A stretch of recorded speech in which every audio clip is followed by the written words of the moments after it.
Voici les étranges en bref. Executed. Executed. Executed.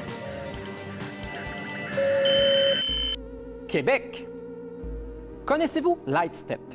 Le 24 novembre dernier, le Journal de Montréal a présenté le portrait de ce super-héros qui circule la nuit dans les rues de la métropole.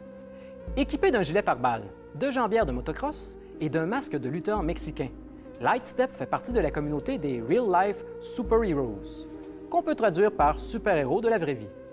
Cette communauté, née au Mexique dans les années 90, se donne comme mission de venir en aide aux gens dans le besoin. Préférant rester anonyme, Lightstep serait le seul à Montréal à jouer au justicier masqué. Il veut rester anonyme, puis il fait des entrevues à la presse. Bon. Chine. Bloqué depuis 2009, Facebook tente par tous les moyens d'avoir à nouveau accès au territoire de la République populaire de Chine. Selon le New York Times, le réseau social travaillerait sur plusieurs hypothèses afin d'obtenir le feu vert des autorités de Pékin. Leur dernière trouvaille? Créer un outil de censure permettant de supprimer certains sujets de discussion au moment même où ceux-ci sont publiés. Si l'idée est douteuse d'un point de vue éthique, l'énorme marché que représente la Chine pourrait pousser l'entreprise à trahir certaines de ses valeurs. C'est quoi la prochaine étape? Créer un outil pour l'Arabie saoudite pour empêcher les femmes de s'inscrire sur Facebook? Maroc. Le 25 novembre dernier, une émission matinale sur une chaîne de télévision publique marocaine a diffusé une démonstration de maquillage pour femmes battues, à l'occasion de la Journée internationale de la lutte contre les violences faites aux femmes. On y apprenait entre autres que le vert peut être utilisé à l'aide d'un pinceau pour camoufler une rougeur sur la peau, ou encore qu'un correcteur orange puis jaune, puis un fond de teint permettrait de recouvrir un œil au beurre noir.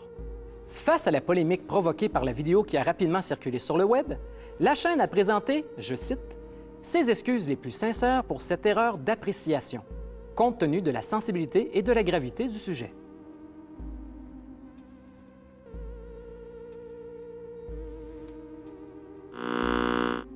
Argentine.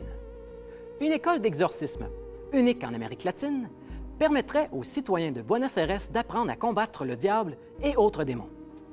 C'est ce que nous apprenait le Nouvel Observateur le 18 novembre dernier.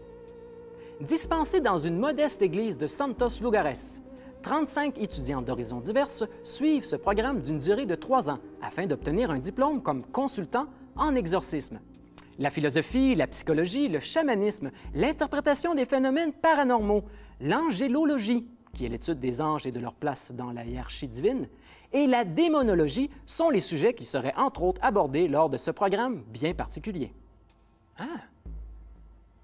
Ça se fait-tu des échanges étudiants avec l'Argentine? Ça a l'air le fun. Lune. Le gouvernement américain a donné son feu vert à une entreprise privée afin d'exploiter les ressources du satellite de la Terre. Une telle initiative est possible depuis le vote en 2015 de la loi américaine Space Act, autorisant les sociétés privées à exploiter la Lune ou tout autre objet du système solaire afin de faire du profit. L'entreprise Moon Express souhaiterait entre autres recueillir de l'hélium-3, un gaz rare sur Terre, léger, non radioactif et qui pourrait avoir des applications intéressantes dans le domaine de la fusion nucléaire.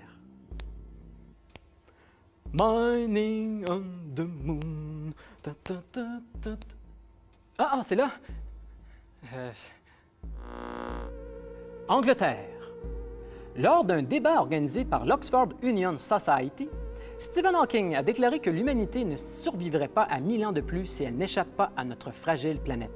Ce plaidoyer en faveur d'un investissement massif dans les programmes spatiaux serait un moyen de contrer, selon lui, les menaces que représentent la surpopulation et l'épuisement des ressources. Bref, un plan B afin de permettre à l'humanité de survivre en colonisant d'autres mondes à travers le cosmos. Espace, frontière de l'infini. Énergie!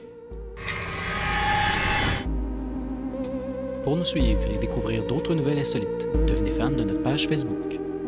Vous pouvez aussi suivre l'étrange programme sur Twitter ou sur tcftv.ca.